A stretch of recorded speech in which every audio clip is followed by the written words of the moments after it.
yhteistyötä aloiteltiin silloin aikoinaan nivellaakereilla ja liukulaakereilla. Ja sitten myöhemmin tuli mukaan nuo varmistirenkaat, kuvien mukaan tehtävät teräsholkit ja sitten viimeisempänä ollaan lisätty koneistettuja osia. Kyllä. No, tällä hetkellä DE on meidän päätoimittaja näissä. Kyllä, ja Hydroline on meidän pääasiallinen ja suurin asiakas nivellaakereille koko grupissa itse asiassa. Meillä on Ruotsissa yhtä iso organisaatio kuin Suomessa, niin se mukaan luettuna, että hyvin merkittävä yhteistyö ja asiakkuus. Me pyritään satsaamaan tällä hetkellä itse asiassa erityisesti tuohon meidän oman hankintaosaamiseen ja hankintapuoleen. Eli meillä on aloittanut koko grupin hankintapäällikkö tänä vuonna ja käy jo läpi meidän omia ostoja, että pyritään tässä tulemaan paremmaksi.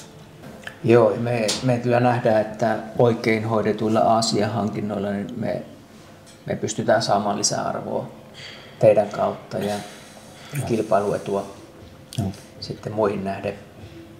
Asiantuntemus on hyvällä tasolla niin kuin tämmöisessä päivittäisessä kommunikoinnissa ja erityisesti tämmöisiin ongelmatilanteisiin reagointi ja se, että niin kuin toimittaja ymmärtää sen tilanteen tärkeyden ja siihen, kuinka tärkeää on puuttua nopeasti siihen, että saadaan niin kuin minimoitua meidän tuotannossa sitten mahdolliset ongelmat.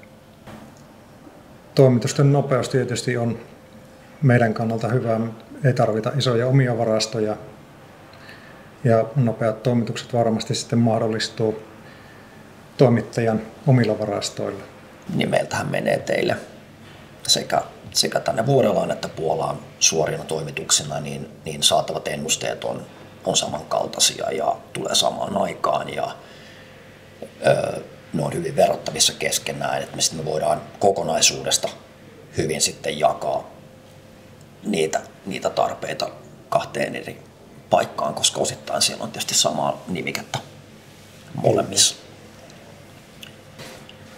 Mutta mikä meillä on hyvää hinnoittelussa, niin meillä on aika avoin peli ja meillä on tietyt pelisäännöt, mitkä on sovittu ja molemmat osapuolet pitää kiinni pelisäännöistä sillä tavalla selkeitä ja mitä me nyt on benchmarkattu näiden tuotteiden hintatasoja, niin sanoisin, että hintataso on kilpailukykyinen. Meidän sylintereitä käytetään muun muassa henkilönostimissa, sellaisissa paikoissa, mitkä on hyvin kriittisiä ja vaativissa olosuhteissa toimivia tuotteita. Ja laatu on semmoinen asia, mistä ei voida tinkiä. DEn toimittamien tuotteiden laadun kanssa meillä ei ole ollut ongelmia. Uskon, että siinä auttaa se, että ne valmistajat, jotka on siellä tuotteiden takana, on pysynyt hyvin pitkälti samoina. Me on käytetty samoja valmistajia jo yli 10 vuotta. Ei ole lähdetty vaihtamaan niitä valmistajia vuosittain, vaan on menty pitkäjänteisesti, niin sillä on varmasti merkitystä. Ostosuunnittelu on tärkeässä roolissa. Että toki meillä on hyvä ennuste, mitä pystytään hyödyntämään. Kyllä. Mutta se on tärkeää, että te teette sitä ostosuunnittelua säännöllisesti ja sitä kautta varmennetaan, että tavaraa löytyy varastosta ja on saatavilla. No, toimitusvarmuus on yksi semmoinen ihan peruspilari tässä toiminnassa. Kyllä. Ja ennen kaikkea vielä se, että toimitusvarmuus on ollut kauan hyvällä tasolla sekä meidän pyydettyyn toimitusaikaan että siihen toimittajan vahvistamaan toimitusaikaan.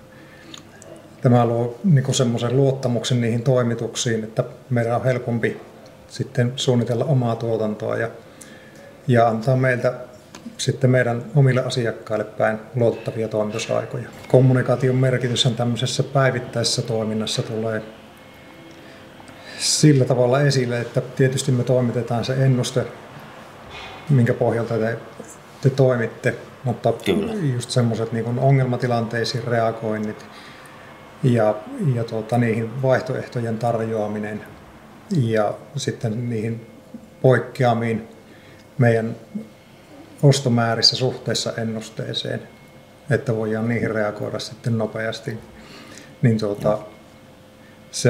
se on ollut kyllä hyvällä tasolla vastauksia on tullut hyvin ja nopeasti ja niihin on voinut luottaa. Edelleen se hinta, laatu ja toimitusvarmuus on pyhä kolminaisuus. Siitä kun pidetään huoli, niin jatkossakin varmasti kauppaa tehdään. Kiitoksia. Tämä oli varmaan tässä. Kiitoksia. Ensi kertaa jälleen. Kiitos. Kiitos.